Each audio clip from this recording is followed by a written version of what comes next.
大家晚安，我是钢铁主夫齁。现在是因为疫情的关系，不然你到尾声了。我想很多人齁，就是可能无论染疫或没有染疫的齁，大概喉咙都不太好，就是常常会不知道是心理作用还是因为染疫后遗症。那其实杏仁它其实是润喉润肺的，所以我觉得大家在晚上睡觉前也可以吃一点那个杏仁茶。那杏仁茶其实煮法有点技巧。因为之前我的煮法其实失败过很多次，我一直觉得馅粉为什么一直弄不散，一直煮不散。那我今天就教大家一个很简单的要诀，就是让杏仁茶煮得非常的好喝，而且它不会杏仁粉不会跟鲜奶粘在一起。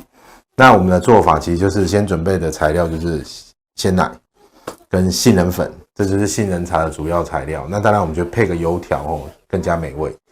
因为油条它去沾杏仁粉的时候，它的油会融入到杏仁粉里面，杏仁粉有点油的感觉，它就会更香了哦。那我们做法其实最要的要诀就是，我们把牛奶先倒到锅里，倒到锅子里不要加热，因为我以前都会先觉得我要先把牛奶煮开之后再来做这个杏仁粉，那我们就是直接把杏仁粉倒冷的牛奶里。所以记得是用一定要冷的冷的牛奶那才可以搅散那我就拿个汤匙来搅，那就看出它其实用冷的部分，它的搅散的程度就比较好。你假如说热的，你这样加下去，它其实就会凝固了。这跟珍珠一样的道理就是我们在煮那个珍珠的时候，你只要用冷水来煮的时候，你就发现你的珍珠都散掉了。所以珍珠的煮法反而是相反的，就是我要很热的水，滚水之后去煮，再把珍珠丢进去，那珍珠就不会化掉，就会变成一颗一颗的。所以看我们这样轻轻松松的杏仁粉就已经跟牛奶融为一体了。我们就要在冷水中搅拌，让它没有任何的颗粒或是结块，那这样的杏仁茶才会好喝，跟就是比较滑顺。如果你是滚水的话，它就会粘在一起了。好，我们现在等到都搅得差不多的时候，就已经没有任何的颗粒结块的时候，我们就可以开火了。好，现在就是这样子，看起来已经完全没有了，我们就开火加热，然后等它滚。然后煮大概2分钟之后就准备快滚了，你看周边已经起泡泡了当然周边起泡泡很快，它就要整个起泡泡了，我们就要准备关火了对，就是大概是往中间泡泡往中间起飞的时候，就是杏仁茶好的时候了。已经开始准备起飞了。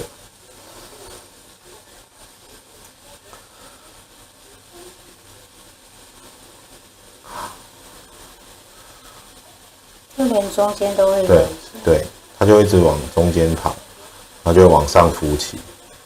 它有个膜对，这是很正常的，因为鲜奶就会有这层膜。好，这样子我们就差不多好了，我们就可以把杏仁茶拿起来。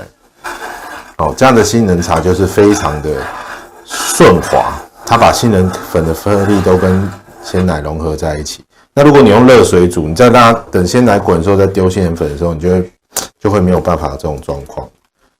那所以我们这样子就完成了一个杏仁茶，然后就可以配油条。好，那谢谢各位我就分享一些小技巧，让大家可以也一方面可以润喉，因为我觉得现在喉咙大家都不太好，所以喝点杏仁茶来让大家喉咙比较好。然后如果有一些新冠确诊过后的一些长新冠，也可以用杏仁茶来帮助自己做一些恢复跟调养，做一些喉咙的保养。对，谢谢大家，谢谢大家。哇，这就是好吃的杏仁茶加油条。好，各位晚安。